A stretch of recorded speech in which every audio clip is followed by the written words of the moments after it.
Hello, everyone, and welcome to episode 12 of Let's Talk About It. Today is going to be a monologue, and if you were watching me on YouTube, yes, I have a really gorgeous thing going on on my face right now. I have been blessed with another flare-up of perioral dermatitis, which is always really exciting and, you know, just fabulous, just really fabulous. But if you're listening to me on a podcast episode, then good for you. Yeah, I'd rather be doing that too. Okay, today's podcast topic episode was kind of inspired by an Instagram story that I had posted last week. And someone had responded to me, and we had a little bit of a back and forth conversation about it, but I had so much to say on the topic that I felt that it was probably a little bit more appropriate for me to actually do a podcast episode about it. So that's the whole reason why this particular theme of this episode came to fruition. So thank you to that particular person for asking the question, because this is a topic that I actually love to talk about, because I love to share my experiences with people around things that I've learned from in the past, especially when it comes to career related stuff. So this whole entire podcast episode is dedicated to my opinion on what to not do when starting a business. And then I will dive into some things that I think are actually worth doing instead.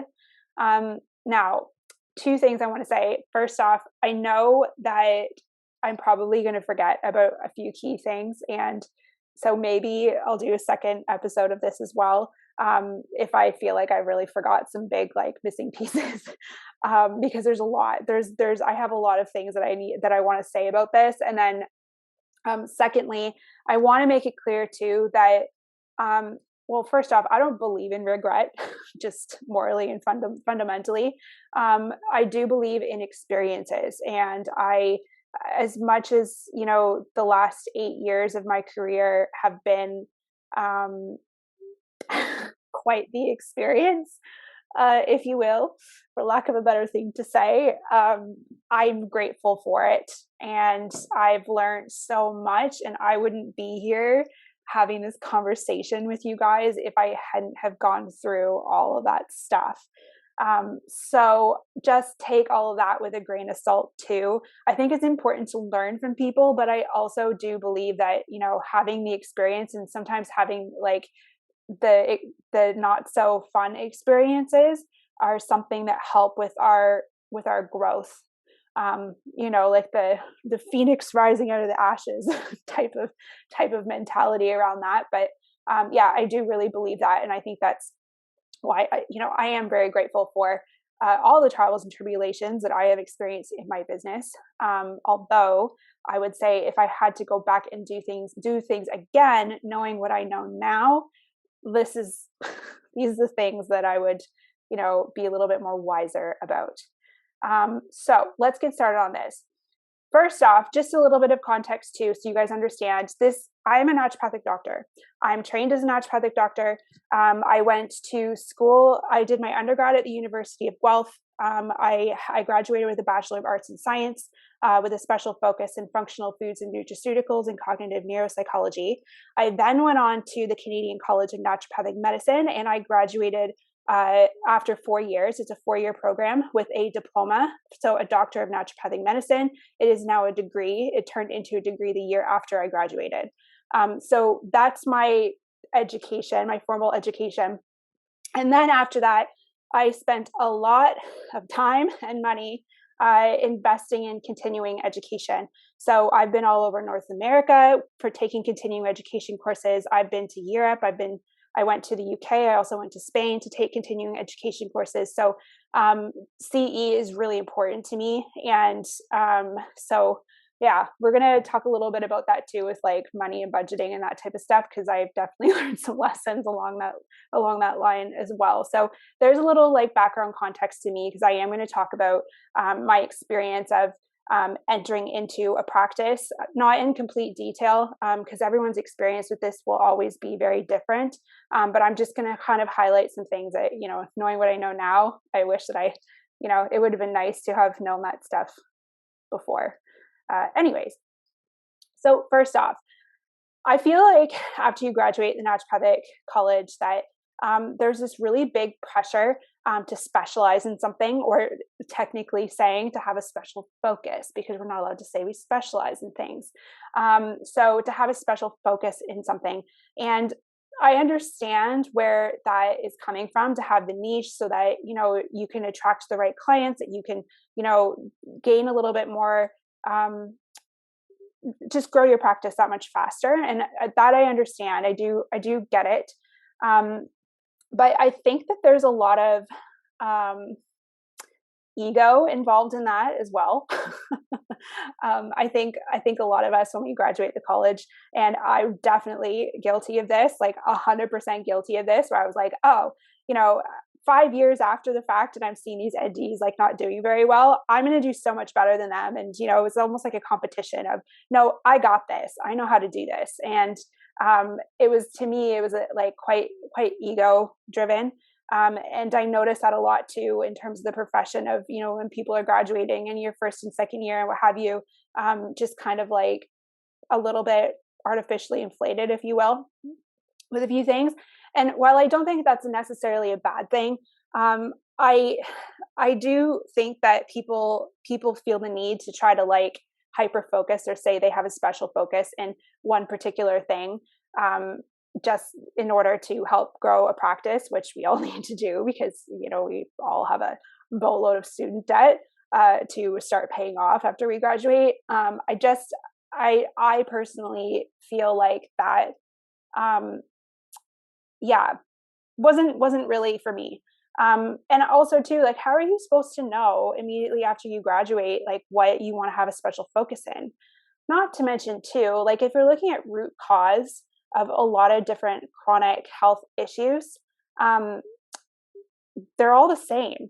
Like a lot of it is very similar, right? So, even for me, who has a special focus in skincare, that doesn't mean that, I couldn't also have a special focus, if you will, in like hormone dysregulation or gut health, or mental health, because it's all connected, neurological health. So I don't really understand the special focus thing. I think that's more like a marketing aspect.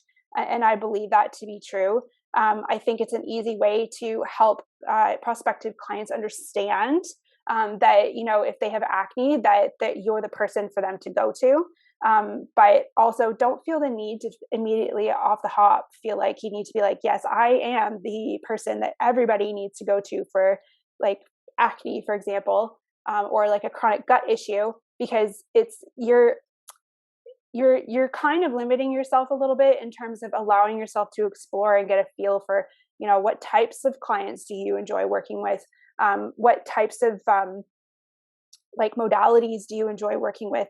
All that type of stuff. So just be open-minded, and you can have a little focus for a little bit and then jump onto something else or what have you. Because I definitely did that. I hopped around a lot in the first few years of where I wanted to have my like niche, if you will. But don't feel like you have to have a niche in order to be seen, because it's just not entirely necessary. There are amazing naturopathic doctors out there that don't have a special focus. They're just really, really good at what they do. So keep that in mind. I also really am not on board with the whole idea of don't fake it, of fake it till you make it. I am so not okay with that whole mentality. I think that, and over the years too, I think that I've kind of been dubbed a little bit with some people, not necessarily other NDs, but people in their industries who acted like they knew everything and that, had all this like depth and insight. And then I come to find out that they didn't really know what they were talking about at all. They just happened to be really good at marketing themselves.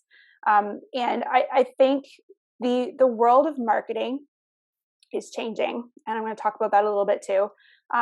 Your clients can see right through this stuff, whether or not they consciously understand it or not. But if you don't understand something, don't act like you do. Say that something that you say, I don't know, maybe, and then, but I'm going to go find out for you. Something like that, because this whole fake it till you make it thing is very frustrating to see sometimes. So just acknowledge that it's okay. You don't have all the answers. You just graduated. You've basically been taught how to not kill someone, but you have years and years and years of learning from like your own personal development, your own personal experiences, clinical experiences, continuing education, just learning to work with patients and clients, whatever you want to call them. So just understand that you don't need to know absolutely everything in the beginning, and it's totally fine to say that you don't know something, but you'll go find out. Yeah, that was for me a big one too. In the beginning, I felt like I needed to know everything, and it was really embarrassing for me when I felt like I didn't know the answer to something. But I quickly, fortunately, overcame that pretty fast, because I'm really a terrible liar. I think that's what the reason why I didn't get too deep into the fake it till you make it thing, because that just doesn't work for me. I wear everything on my sleeve. But yeah, please don't do that. Please just, admit that you don't know something. That's totally fine. There's nothing wrong with that. Following in other people's footsteps. Don't do that. Just because that's something that someone else did to make them successful doesn't mean that that's what's going to make you successful. And success looks different to everyone also. So also keep that in mind. I remember when I first started practicing, when I moved out to Nova Scotia, and started practicing at the clinic that I was in, I was exposed to a really brilliant naturopathic doctor. So brilliant. Like I owe this person a lot in terms of like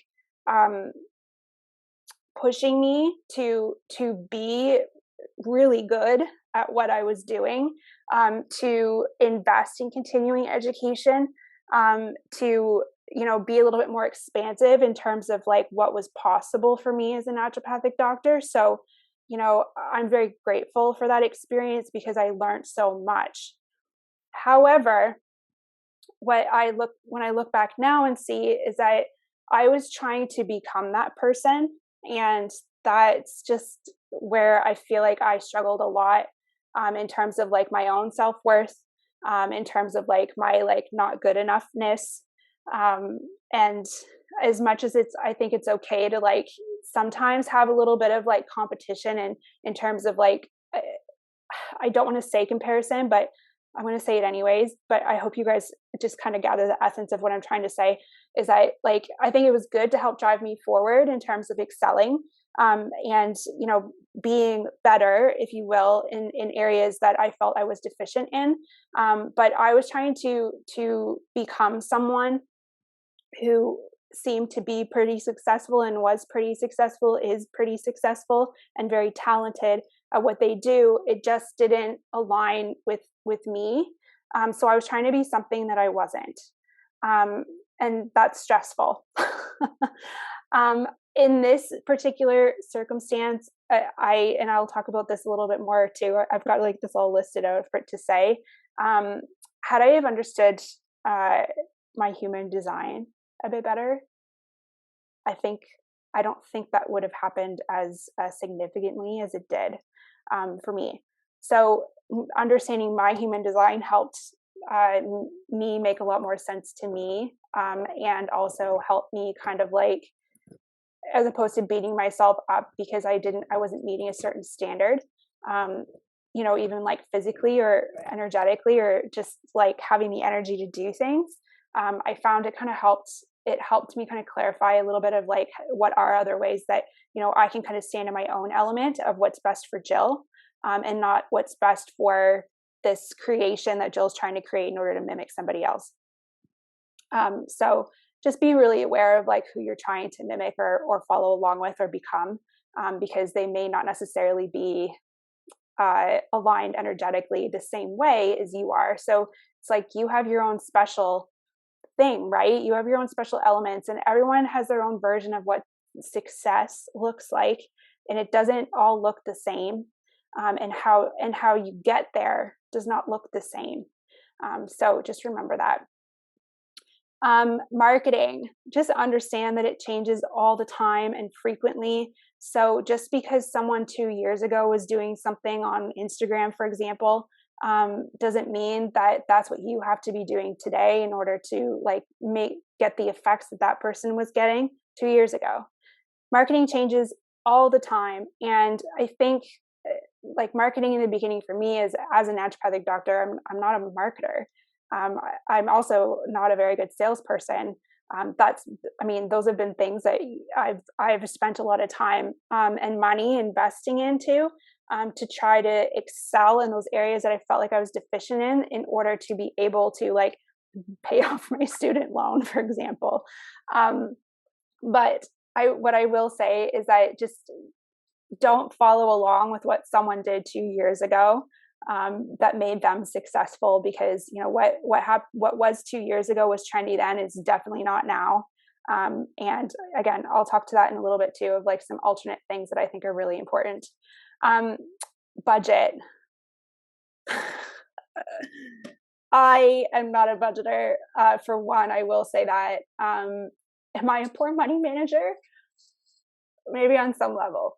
I spend a lot of money on my business. A lot.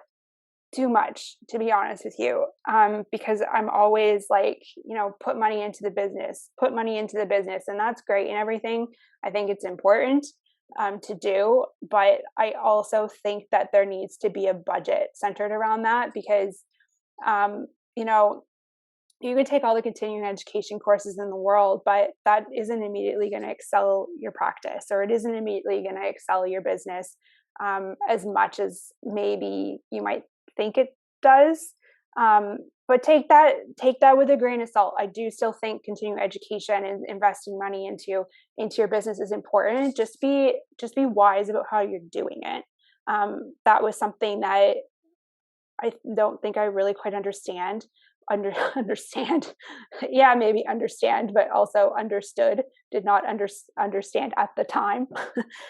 Because I definitely have gotten myself into some situations where I ended up spending way too much money on things in my business that left me in a few very uncomfortable situations. So yeah, just remember that you can do everything. Just be more mindful of the cash flow of the business and how much you can do all at once, so that you can still put food on the table.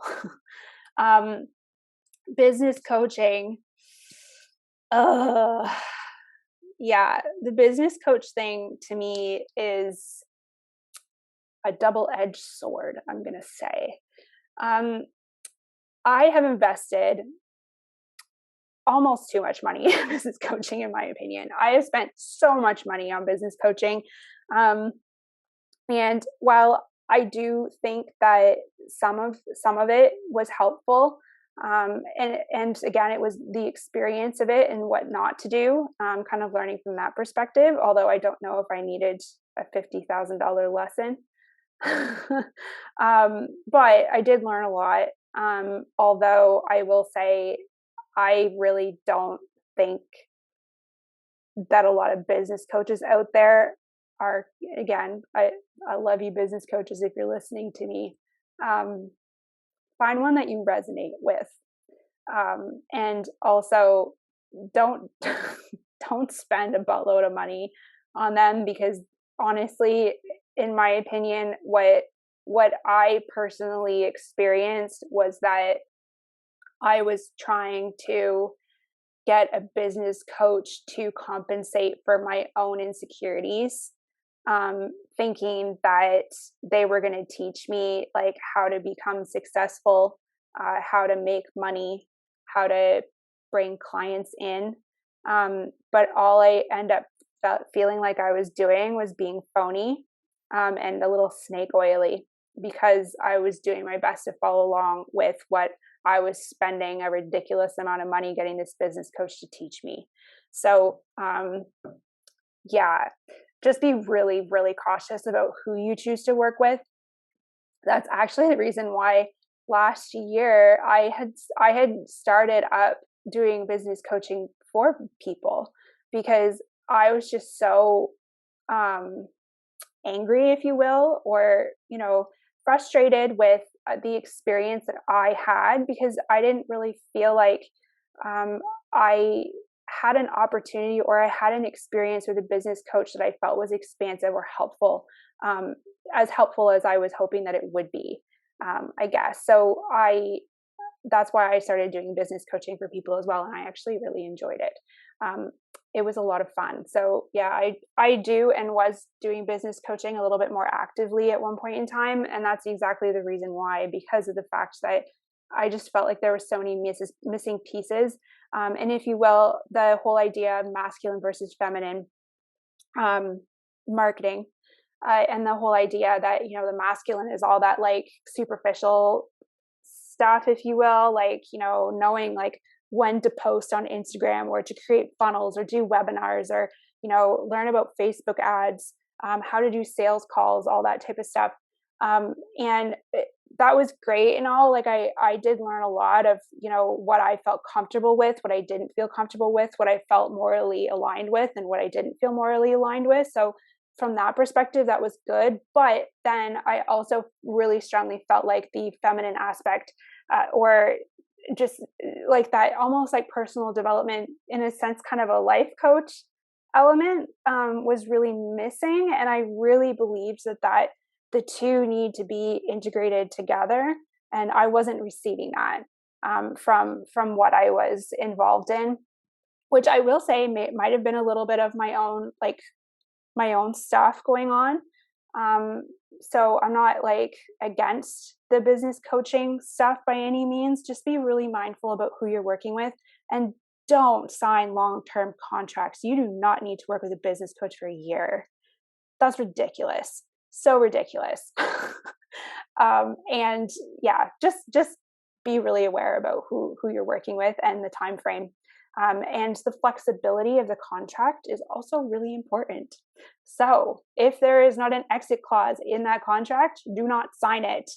So I think that that's really important too. If it's any more than 3 months, if there's no exit clause, then don't sign that thing and find a different coach. Because honestly, I really do think there's a lot of business coaches out there that are kind of more in it for the money than actually in it to try to help you. So just be aware of that. And again, that's my own personal opinion. I'm a little jaded of my whole experience with that. But I do hope that helps you just a little bit of like, if you are going to pursue working with a business coach, but like I said, I don't think is necessarily a bad thing. Like I also said, I do business coaching with people, but you just need to be really aware of all of the above of what I had just mentioned. Next one, when you're doing online programs, don't charge in USD if you're not in the US. I just don't. Like, you can charge in Canadian funds. You can. Don't forget to charge HST. But you can charge in Canadian funds, and trust me, people will appreciate you a lot more because of that. Because there's just more honesty about it, that if you're Canadian and you charge, like you live in Canadian currency, then you should charge Canadian currency. And I know that not everyone's going to agree with me on that, but I feel very strongly about that. And again, this is all just from me, like trial erroring, like doing what my business coach at the time was telling me to do, versus like flipping back and forth and, kind of all over the place. But that was something that I learned the hard way. It makes it really difficult for me to align with something if I just to the core of everything that I'm offering isn't aligned with me. So yeah, check your currencies. And last of the what not to do is, don't treat your clients like they're idiots. And what I mean by that is, clients are people too, right? And we are all exposed to marketing. You don't have to go through these snake oily, sneaky sales calls with people in order to get people on board with working with you.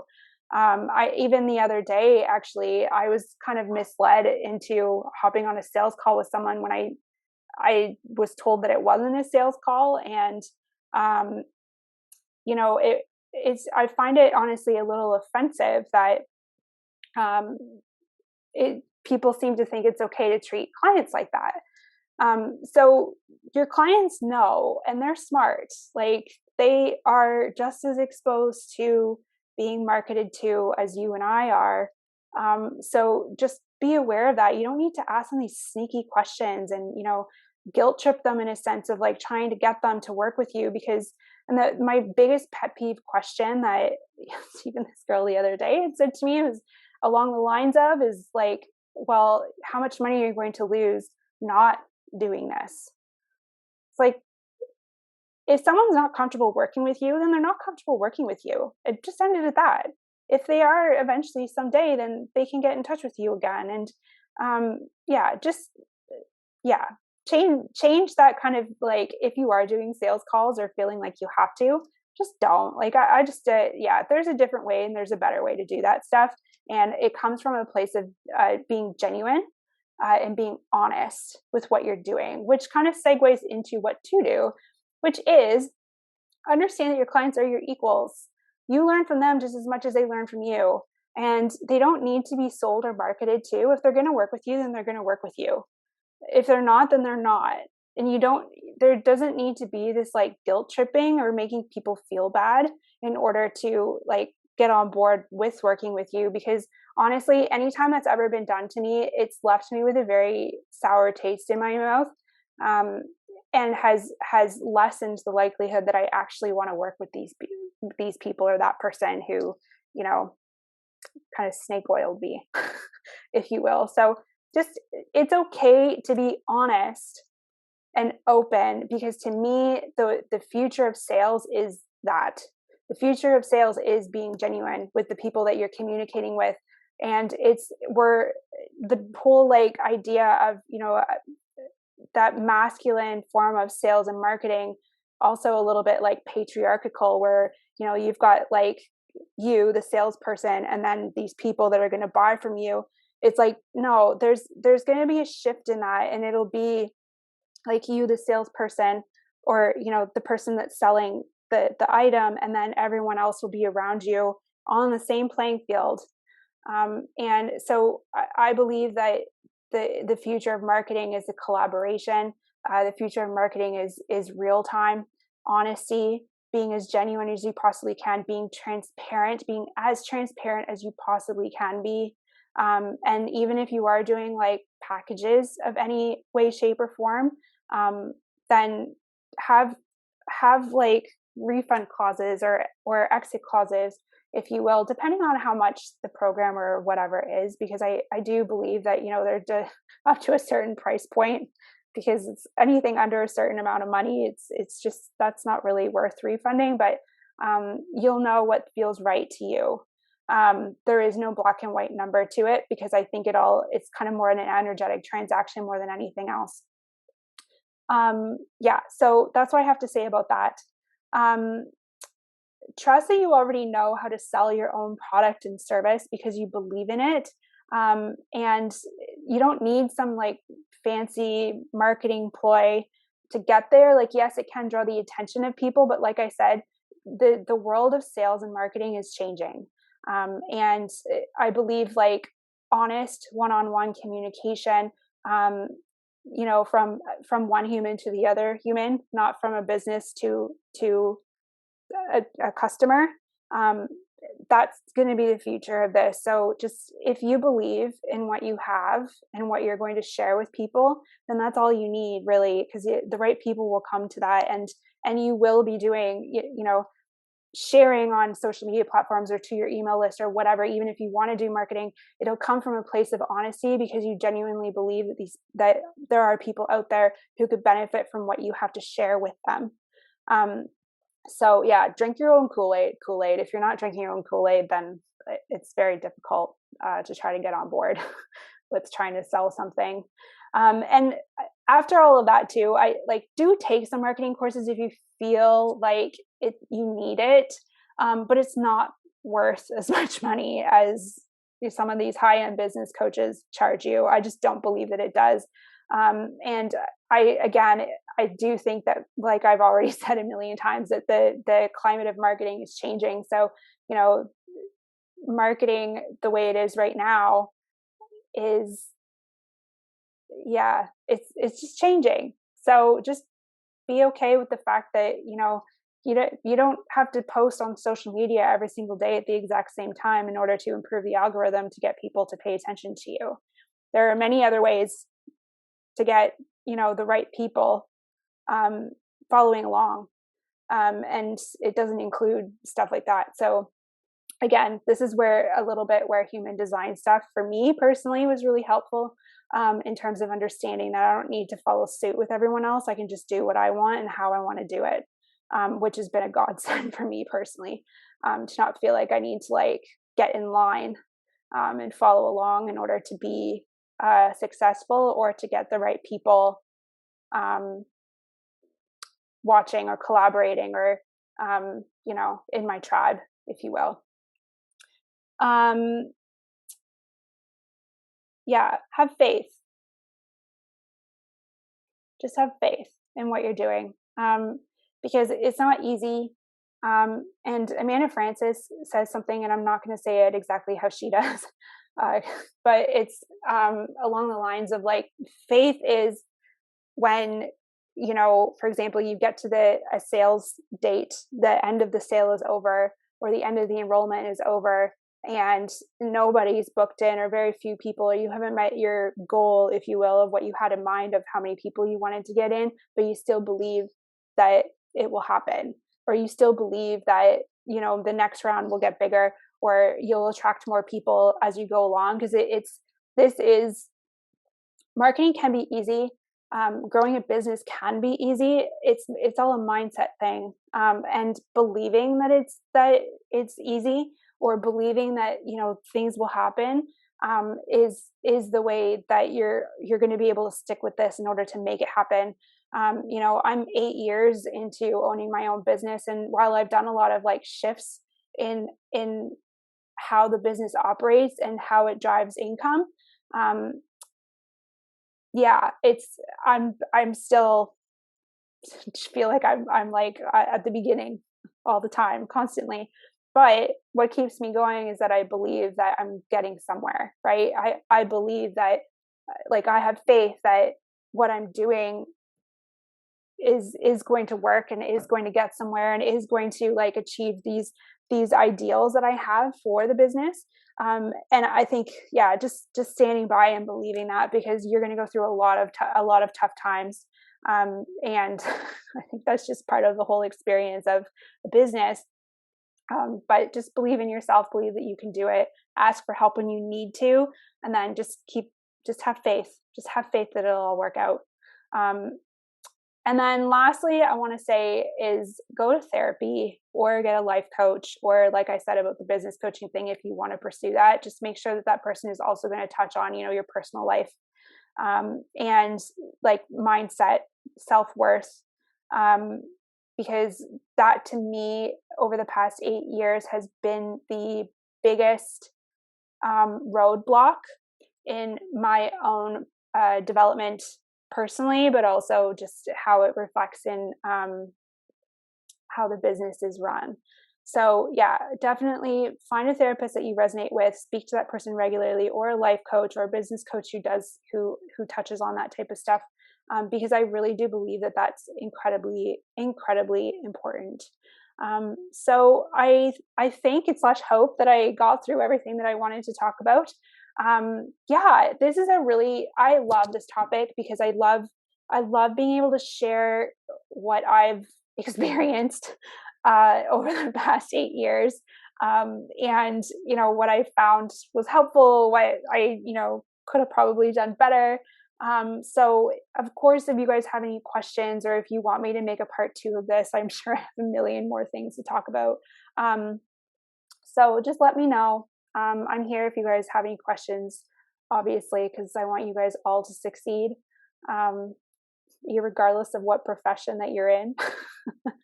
And I want you to enjoy doing it at the same time. It's really important. So thank you guys for listening. And as always, please like this podcast, please subscribe, and share it with anybody who you feel like could benefit from the message. And thank you so much, friends.